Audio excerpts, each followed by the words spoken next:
and then you went into startup mode. So that's a fundamentally different way of managing, right? What were the big learnings in what were the things you almost had to unlearn from your earlier career before being successful as a startup executive, as a founder, co-founder? Unlearning is at startup companies, there is so much ambiguity. At larger Mm-hmm. organizations, everything is pretty well defined. There was a previous example. You don't encounter completely new, unexpected scenarios. And you are Mm-hmm. even not expected to make decisions based on very incomplete or even no information. At startups, you may not even have your customers yet, so you have very limited information to base your decisions on. You have to be really comfortable making judgmental calls with little or no information. And because of that, you just have to be really nimble and be able to iterate very quickly. Because when you make decisions based on imperfect or incomplete information, or even no information, you are more likely to find out what you're doing is not right and you have to change very quickly.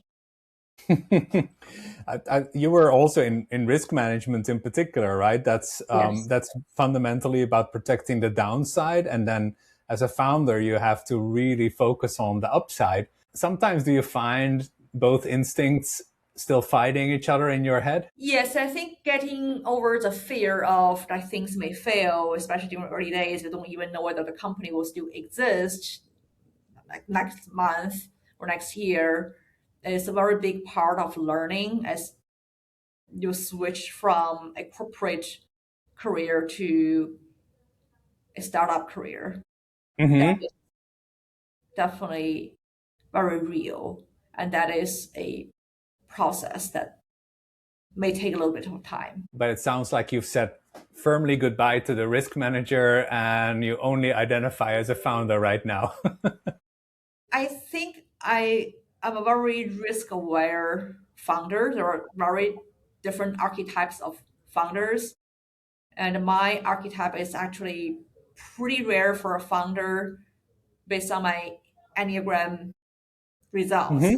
So most of the founders, especially founder CEOs, are type 8, the challenger, Hmm. Right.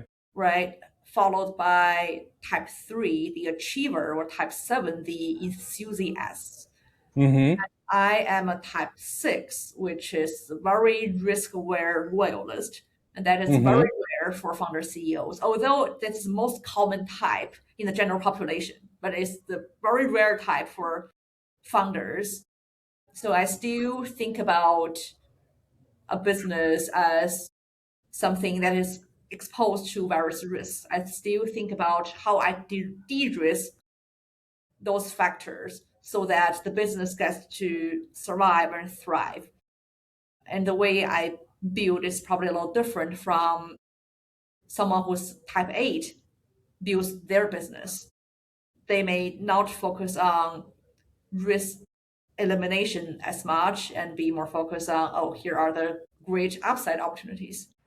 That's fascinating that you know so much about yourself, have all that self awareness of knowing where you are different, and where you can also use that as a strength, right? Yeah. You were just named the Inc. 500 female founders, so congratulations! That is amazing achievement.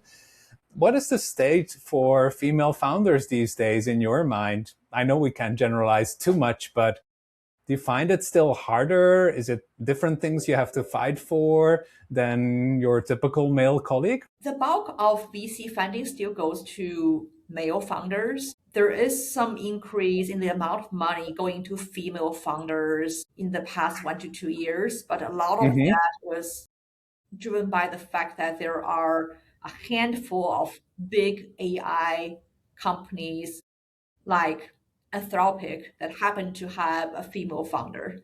If you Mm. carve out those handful of AI giants, the amount of money going to female founders is even less. So, yes, there is still a pretty big gap between the two genders. And I certainly hope that more female entrepreneurs will be getting more financial support from venture capitalists.